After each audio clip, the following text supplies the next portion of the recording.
For some Warriors fans, Christmas can't come soon enough. With the start of the season delayed by the lockout, a December 25th tip-off in Oakland will be just the start of rebuilding bonds everywhere across the NBA. As for what some of the Warriors stars consider to be the gifts of this holiday season, just to be back in, uniform, be back around my teammates, to be in the energy, the new environment, the new coaches, the new head coach, Mark Jackson. To really just, get back to swinging things. It's a huge sigh of relief for us. It's been 8 months since those teams that didn't make the playoffs last year have been in, around the NBA facilities and practices and all that kind of stuff. So you can only work out so much before you get bored and want to get back to playing. And it was a tough situation for everybody, but we got through it and now we're ready to go.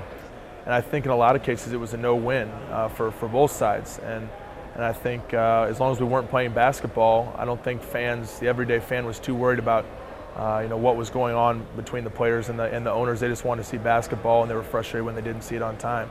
So I understood their point of view, and I just was ready to get back on the court, and I'm very excited that we're here today. part of returning to action is returning to the community, and head coach Mark Jackson and forward Darrell Wright spent some time at the Kaiser Permanente Oakland Medical Center visiting kids, some true Warriors fans who were thrilled to see their heroes in a day that both player and coach won't soon forget. Well, it's very important to me. The bottom line is that basketball is great. Getting wins will be great, will be a lot of fun. But at the end of the day, whose life did you impact? What difference did you make in the community? The smiles, the high fives, the putting on of the T-shirts, the embracing the autographs, just spending quality time with people that are, for all intent and purposes, having tough times. But to see their fight, their struggle, their battle, and still smiling, it was an honor to be here. Being able to come here and visit the kids, was very humbling.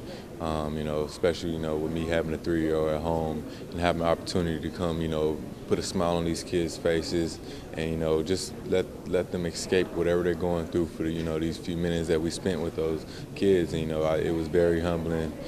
Coach Jackson did a great job, putting smiles on their faces as well. And, just for us to walk through the doors and for those kids to see us, really made their day. To reinforce direct contact with the fans, part of the annual media day included something new where the players interacted real time during the event through various forms of social media. We have live streaming coverage on Ustream and Warriors.com, players answering questions from fans.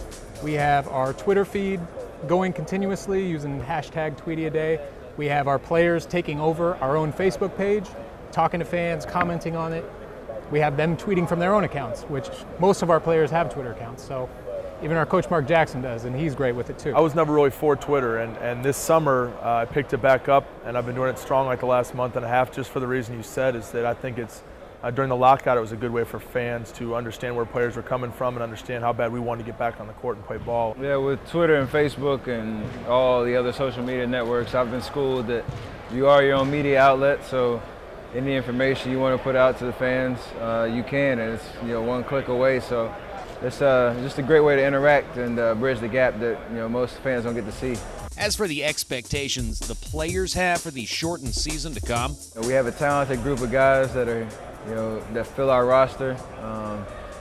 We have the capabilities to really be that playoff team that the Bay Area is dying for, and we just got to get it done. Whatever it takes to get it done, we got to make that happen and just find some consistency along the way. With the new ownership and a lot of the things going on around here that are so positive, we built some momentum off of last year, and I think that we're looking to get even better with a new coaching staff.